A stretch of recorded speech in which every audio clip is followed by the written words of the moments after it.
दोस्तों, अक्सर लोग मुझसे पूछते हैं कि आप क्राइम स्टोरीज बनाते हैं तो क्या कोई अपराधी प्रवृत्ति का व्यक्ति आइडिया नहीं ले लेगा आपकी इन स्टोरीज से। तो मैं कहूँगा बेशक कुछ लोग ऐसे हो सकते हैं जो अपने दिमाग को नकारात्मक ऊर्जा की ओर संचारित करना चाहते हों, बट मैं आपसे बस इतना कहना चाहता हूँ कि ये स्टोरीज़ मैं आपको सुनाता हूँ जागरूक करने के लिए, ताकि आप जागरूक हो सकें। और इसका मकसद जो होता है सिर्फ अच्छे के लिए होता है। ये मैं आपसे इसीलिए कह रहा हूँ क्योंकि आज की ये जो कहानी मैं आपको सुनाने जा रहा हूँ वो एक क्राइम शो को देखने के बाद किस तरह से वारदात को अंजाम दिया जाता है और रिश्तों को तार तार कर देने की कहानी एक बार फिर से हमें देखने को मिलती है। वो जानने समझने के बाद आपके भी होश फाख्ता हो जाएंगे। नमस्कार दोस्तों, मैं हूं आपका दोस्त अमन कुमार शिंदे और आप देख रहे हैं मेरा यूट्यूब चैनल द केस। दोस्तों, आज की ये जो घटना है वो गुजरात की घटना है। गुजरात के अमरेली से यहाँ का चीतल रोड इलाका। यहाँ पे एक वकील साहब रहते हैं अपनी वाइफ के साथ। उनकी वाइफ नर्स थी और इनके दो बच्चे, एक 24 साल का बेटा सिद्धार्थ और 17 साल की इनकी बेटी निकिता। 7 दिसंबर 2015, आज ही से लगभग 9 साल 9 महीने पहले की ये घटना है। शाम का वक्त था और वकील साहब और उनकी बीवी सुबह से निकले थे अपने किसी रिलेटिव के यहाँ पे किसी काम से। शहर में नहीं थे, अमरेली से बाहर गए हुए थे। इनके घर पे इनके दोनों बच्चे थे अकेले, निकिता 17 वर्षीय और सिद्धार्थ 24 वर्षीय, इनका बेटा और बेटी। निकिता घर से बाहर निकलती है शाम को, और जैसे ही अपने घर से बाहर निकलती है निकिता ज़ोर ज़ोर से चीखना चिल्लाना शुरू कर देती है। बाहर आके अगल बगल वाले लोग सोचते हैं कि ये क्या हुआ।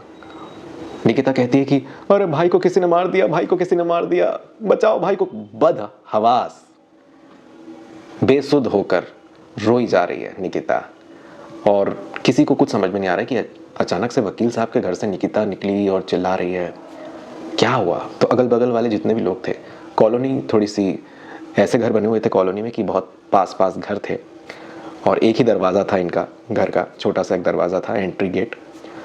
और अगल बगल वाले लोगों तक आसानी से इसकी चीख निकिता की पहुंच पा रही थी। लोग इकट्ठा होते हैं जानने के लिए कि अरे क्या हो गया भाई, ऐसा क्या हुआ, निकिता क्यों चिल्ला रही है। तो जब निकिता के घर पे अगल बगल वाले लोग आते हैं, वकील साहब के घर पर अगल बगल वाले लोग आते हैं, तो वो देखते हैं कि सिद्धार्थ, जो कि वकील साहब का बेटा है 24 वर्षीय, वो कुर्सी से बंधा हुआ है। उसके हाथ दोनों कुर्सी से बंधे हुए हैं और एक पट्टी जो कि ऐसा लगता है कि शायद उसकी आंखों पर बांधी गई थी, जो खिसक कर थोड़ी नीचे गिर गई है, गले तक आ गई है। और उसके सीने में और गले में चाकू से तेज धारदार वार किए गए थे। 2-3 वार सीने में और 2-3 वार गले में दिख रहे थे। आनन फानन में जितने भी लोग होते हैं वहाँ पे, वो सिद्धार्थ को लेके जाते हैं अस्पताल। पर सिद्धार्थ पहले ही इस दुनिया को छोड़कर जा चुका था। पर अगल बगल वाले जितने भी लोग वहाँ पे आए हुए थे इस उम्मीद में कि शायद कुछ उम्मीद हो सकती हो इसके बच जाने की, अस्पताल लेकर के जाते हैं। पर अस्पताल में डॉक्टर सिद्धार्थ को मृत घोषित कर देते हैं। अब ये खबर वकील साहब और उनकी बीवी तक पता चलती है, पहुँचती है, और वो तुरंत आते हैं अमरेली। और इस वक्त तक पुलिस भी पहुंच चुकी थी क्योंकि क्राइम इतना संगीन था, किसी ने इस तरह से क्राइम को अंजाम दिया था। और निकिता पूरी तरह से बदहवास हो चुकी थी क्योंकि घर में ये दोनों ही थे, और जिस तरह से भी ये चीज़ सामने आई वो सभी के लिए चौंका देने वाली थी। पुलिस मौके पर पहुंचती है अमरेली में चीतल रोड पर स्थित इनके घर पे, और क्राइम प्लेस को इन्वेस्टिगेट करती है। क्राइम प्लेस को अपनी गिरफ्त में लेती है पुलिस और पूछताछ शुरू करती है। बॉडी को पोस्टमार्टम के लिए भेज दिया जाता है। पोस्टमार्टम के बाद बॉडी का अंतिम संस्कार किया जाता है। और पुलिस इस सोच में थी कि आखिर किसने इस घटना को अंजाम दिया होगा। कुर्सी पर सिद्धार्थ बंधा हुआ है, बहुत सारे गहरे जख्म हैं, लहूलुहान है, खूनम खून है, और कुर्सी गिरी पड़ी है, गले में पट्टी है। तो अब पुलिस पूछताछ करती है अगल बगल वालों से कि क्या कोई ऐसा है जिसको आपने देखा हो इनके घर आते हुए या घर से निकलते हुए। तो जितने भी लोग वहाँ पे थे, चूँकि कॉलोनी के जो घर बने हुए हैं इनके, उन घरों के बीच का जो गैप है वो ज़्यादा नहीं है, तो जो भी इनके घर आता जाता लोगों को आसानी से पता भी चल जाता है कि कोई आया है या गया है। हाँ, प्लस सीसीटीवी कैमरे में भी चेक किया जाता है वहाँ के। तो पुलिस पाती है कि दरवाजे से ना तो कोई शख्स अंदर गया है, ना कोई बाहर आया है। फिर पुलिस पता लगाती है कि अगल बगल वाले लोगों से पूछ के ये जानकारी ली जाए कि सिद्धार्थ की किसी से दुश्मनी तो नहीं थी, या सिद्धार्थ का किसी से लफड़ा तो नहीं था, लड़की का कोई चक्कर तो नहीं था। तो ये सब पता किया जाता है, पर सिद्धार्थ का कोई भी इस तरह का मामला सामने नहीं आता। ना तो कोई लड़की से रिलेशन में सिद्धार्थ था, ना सिद्धार्थ की किसी से दुश्मनी थी। अब चूंकि घर में सिद्धार्थ और निकिता ही थे, निकिता जिसकी उम्र 17 साल, उसका इकलौता भाई इस दुनिया को छोड़ के जा चुका है। बदहवास सी, बेसुध सी, उसे कुछ समझ नहीं आ रहा है, और जिस तरह की हालत उसने देखी अपने भाई की। पर जैसे तैसे पुलिस उससे पूछताछ करती है, तो निकिता यही बताती है कि अचानक से भाई के कमरे से चीखने की आवाज़ आई। मैंने जाके देखा तो भाई इस कंडीशन में था, मुझे कुछ समझ नहीं आया। मैं तुरंत गेट से बाहर आई और सबको बुलाया मैंने। अभी भी मुझे कुछ समझ में नहीं आ रहा है कि किसने भाई को मारा और कब मार के निकल गया और इस तरह से कैसे उसे मारा। पुलिस जब पूछताछ करती है तो पुलिस को कुछ समझ में नहीं आता कि आखिर कौन है जो दरवाजे से आया है। पर सीसीटीवी कैमरे में तो ऐसा कुछ भी कैप्चर नहीं हुआ है, तो ये घटना कैसे हुई होगी। तो घूम फिर के ये जो शक था ये निकिता पर ही आ रहा था। तो पुलिस बार बार निकिता से पूछती है कि सच सच बताओ, सच सच बताओ कि क्या हुआ था, तुम्हें सबसे पहली बार कब बॉडी दिखी अपने भाई की। तो यहाँ पे पुलिस एक चीज़ नोटिस करती है कि निकिता के बयान, निकिता बदल रही है। तो अब निकिता पर शक और पुख्ता होता है पुलिस का। और जब पुलिस थोड़ा सा सख्ती से पेश आती है निकिता से, तो निकिता टूट जाती है और अपना जुर्म कबूलती है और एक कहानी सुनाती है, इस जुर्म के पीछे की पूरी कहानी। और वो बताती है कि वो एक लड़के से प्यार करती है जिसका नाम है नवनीत, जिसकी उम्र 24 साल है, और वो काफ़ी बड़े ख़ानदान से, बड़ी फैमिली से बिलोंग करता है। उसके घर सभी पढ़े लिखे हैं। इनफैक्ट नवनीत के जो पिता हैं वो उस एरिया के ज़िला पंचायत में सामाजिक न्याय पालिका के चेयरमैन भी हैं, और पूरी फैमिली पढ़ी लिखी है, बड़ी फैमिली है। उस फैमिली का लड़का नवनीत, उससे मैं प्यार करती हूँ। और ये मैंने घर पे भी बताया कि शादी करूँगी तो सिर्फ नवनीत से, पर घर वाले मान नहीं रहे थे। पापा मम्मी अगेंस्ट थे इस डिसीजन के कि मैं नवनीत से शादी करना चाहती हूँ। साथ ही मेरा जो भाई था वो भी पापा मम्मी का साथ देता था, मुझे रोकता था, टोकता था, बार बार मना करता था कि तू नवनीत से नहीं मिलेगी। मैंने बहुत रिक्वेस्ट की। नवनीत के घर वाले तो रेडी हैं, बट मेरे ही घर वाले, मेरे मम्मी पापा और भाई जो है मेरे दुश्मन बन गए थे।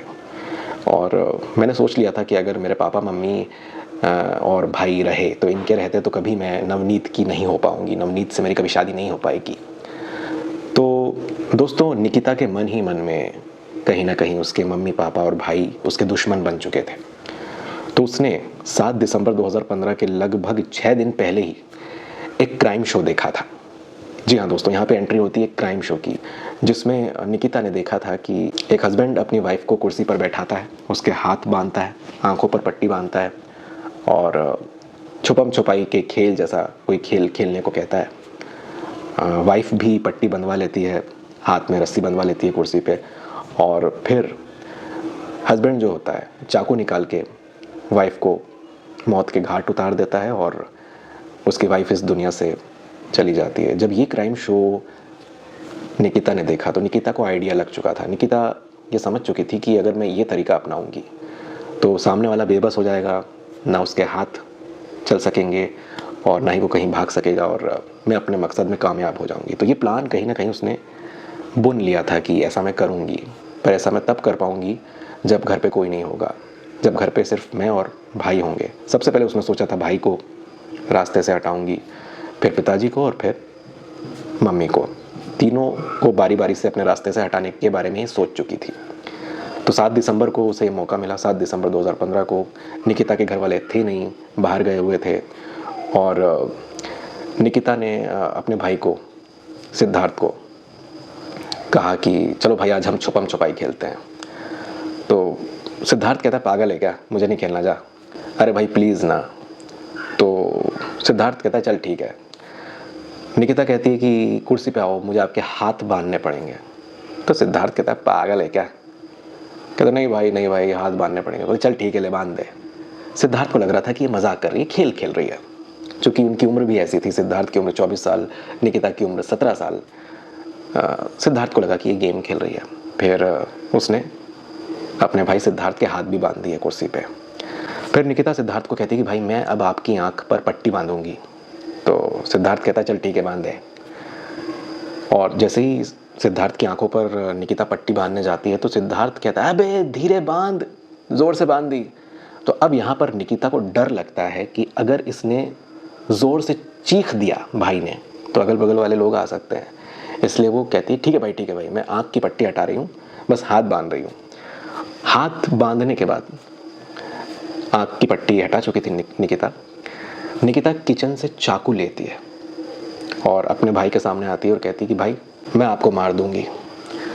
तो सिद्धार्थ को लगता है कि क्या मजाक कर रही है, पागल है क्या, चल रख चाकू वापस किचन में। फिर निकिता कहती है कि भाई मैं सच में आपको मार दूंगी। तो यहाँ पे सिद्धार्थ जो है उसको चिढ़ाने लगता है, उस पर हंसने लगता है, क्या पागल जैसी बात कर रही। तीसरी बार निकिता बोलती नहीं है, तीसरी बार डायरेक्ट निकिता उस चाकू को सिद्धार्थ के सीने में उतार देती है, पूरे चाकू को। सिद्धार्थ लहूलुहान हो जाता है, उसको कुछ समझ में नहीं आता कि ये हुआ क्या, अचानक से निकिता ने ऐसा क्यों किया। वो इतना सोचता कि दोबारा से एक और वार करती है निकिता, 2 बार उसकी छाती में। तीसरा वार निकिता सिद्धार्थ के गले पर करती है और मल्टीपल वार वो सिद्धार्थ की बॉडी पे करती है। सिद्धार्थ को कुछ समझ में नहीं आता है। पलक झपकते ही सिद्धार्थ के सामने ये जो हो रहा था उसकी समझ से बाहर था। अचानक से जो भी उसके साथ हुआ वो कुछ ही सेकंड में फिर बेसुध होकर नीचे गिर पड़ा। और मैं आपको बता दूं सिद्धार्थ शरीर से उतना हट्टा कट्टा नहीं था, दुबला पतला सा लड़का था। वो कुर्सी से नीचे गिरा। इसके बाद निकिता ने वहाँ जितना भी खून पड़ा हुआ था उसे साफ़ किया। निकिता के कपड़े पे जो खून लगा हुआ था वो उसने जाके साफ़ किए और धोकर सुखाए। सूखने के बाद, चूँकि इसने सब कुछ इस शो में ही देखा था, इस शो की जिसकी मैं बात कर रहा हूँ, जिसे देखकर निकिता को लगा कि हाँ ये आइडिया सही है, उसी शो में ही ये सब कुछ किया गया था। फिर निकिता ने बयान के दौरान बताया कि मैं फिर बाहर आई और चीखी चिल्लाई, बदहवास हुई, रोई और अगल बगल वाले फिर लोग आए, फिर भाई को अस्पताल लेके गए और फिर पुलिस आई वगैरह। ये सारा सच जो है सामने आता है। निकिता अपना गुनाह कबूल कर चुकी थी और जब ये बात निकिता के मम्मी पापा को पता चलती है तो उनको विश्वास नहीं होता कि नहीं हमारी बेटी ऐसा नहीं कर सकती, कर ही नहीं सकती। पर पुलिस कहती है कि भाई साहब आपको क्या लगता है आपकी बेटी ऐसा कर नहीं सकती। अगला नंबर आपका था और उसका अगला नंबर आपकी बीवी का था। इसकी लिस्ट में आप तीनों थे और सिर्फ इसलिए कि आप नवनीत से उससे दूर रहने को कहते थे तो एक मन ही मन में जहर दुश्मन आप उसके बन चुके थे। पुलिस जब ये बताती है तो निकिता के घर वालों को अभी भी विश्वास नहीं होता है कि हमारी बेटी ऐसा कर सकती है। पर ये सच था, ये सच सामने आता है। चूँकि निकिता प्रोफेशनल कातिल नहीं थी, निकिता ने तो एक शो देखा था टीवी पे, उससे प्रभावित होकर उसने इस तरह से अपने भाई को, फिर पिता को और फिर अपनी मम्मी को इस दुनिया से वापस ऊपर भेजने की पूरी तरकीब लड़ा ली थी। पर भाई के कत्ल के बाद वो अपने जुर्म को छुपा नहीं सकी और पुलिस के सामने टूट गई। दोस्तों यहाँ पर 3 चीज़ें थी जो ये पुख्ता करती थी कि ये जो कांड है ये निकिता ने ही किया है। पहला तो ये कि वो जो दरवाज़ा था जहाँ से इनके घर की एंट्री होती थी वो बहुत छोटा दरवाज़ा है और उसको चेक कर लिया गया था कि ना तो कोई इस दरवाजे से निकला है निकिता से पहले और ना ही कोई इस दरवाजे के अंदर गया है।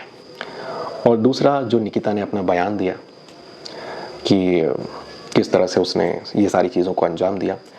और तीसरा जब उसने अपना बयान कबूल किया तो फॉरेंसिक टीम आती है और फॉरेंसिक टीम जो उसने कपड़े धोए थे कत्ल करने के बाद अपने भाई का, उन कपड़ों की जांच करती है और उसमें खून पाया जाता है। तो जब खून पाया जाता है तो इन 3 चीज़ों से ये पुख्ता हो जाता है कि ये जो कांड है ये निकिता ने ही किया है। तो दोस्तों अक्सर रिश्तों में हमने बहुत सारे क्राइम होते देखे हैं पर इस तरह से कोई अपने ही भाई का कत्ल कर दे ये बहुत चौंकाने वाला मामला था और मामला गुजरात से था। निकिता को लगा था कि मैं 17 साल की हूँ, कोई मुझ पर शक नहीं करेगा और मेरा भाई है, मैं अपने भाई को क्यों मारूंगी और पूरी तरह से मैं बच जाऊंगी। पर निकिता जो जल्दी टूट गई, प्रोफेशनल कातिल नहीं थी, गिरफ्त में उसे ले लिया जाता है पुलिस द्वारा। और चूँकि निकिता सिर्फ 17 साल की थी तो चाइल्ड एक्ट के तहत कार्रवाई होती है और अब तो निकिता गिरफ्तार होने के बाद रिहा भी हो गई है। अपनी सज़ा काट के भी निकिता आ चुकी है वापस। पर दोस्तों, रिश्तों को तार तार करने की ये जो कहानी थी वो बड़ी अजीब थी, और ये करने के पीछे का जो कारण था वो क्राइम शो जो निकिता ने देखा था, और उसने सोचा था कि मैं अब अपने पूरे परिवार को अपने रास्ते से हटा दूंगी। पर यह बहुत ही हैरान कर देने वाला मामला था, और आज भी अमरेली के जो लोग हैं, निकिता के घर के अगल बगल वाले जो लोग हैं वो, और उस एरिया के और गुजरात के ही, इनफैक्ट पूरा इंडिया आज भी हैरान है कि एक बहन कैसे सिर्फ 17 साल की होकर अपने भाई को इस तरह से एक सनक के चलते कि मैं जिससे प्यार करती हूँ उसी की होकर रहूँगी, अपने परिवार को तक ख़त्म करने के बारे में सोच सकती है। कैसे? ये अपने आप में एक सवाल है। और ऐसे में माँ बाप को बड़े ध्यान देने की आवश्यकता है कि उनके जो बच्चे हैं, खासकर जब टीन एज में होते हैं वो क्या कर रहे हैं, क्या देख रहे हैं, उनकी एक्टिविटी क्या है, इस पर भी माँ बाप का एक ज़िम्मा बनता है कि वो देखें, ताकि उनके बच्चे इस तरह से कभी कोई घटना को अंजाम देने के बारे में ना सोचें, और कभी उनके बच्चे उनके ही इस तरह से दुश्मन ना हो जाएं। तो दोस्तों, ये थी आज की कहानी। अगर आपको आज की कहानी की जानकारी अच्छी लगी है तो मेरे इस वीडियो को लाइक कीजिए, शेयर कीजिए इस वीडियो को अपने दोस्तों के साथ, और कमेंट करके अपनी प्रतिक्रियाएं ज़रूर दीजिए इस केस पे। और अगर आप मेरे चैनल द केस पर नए हैं तो चैनल को सब्सक्राइब करके बेल आइकन ज़रूर दबाइए। मैं मिलता हूँ आपसे बहुत ही जल्द अगले वीडियो के साथ। शुक्रिया।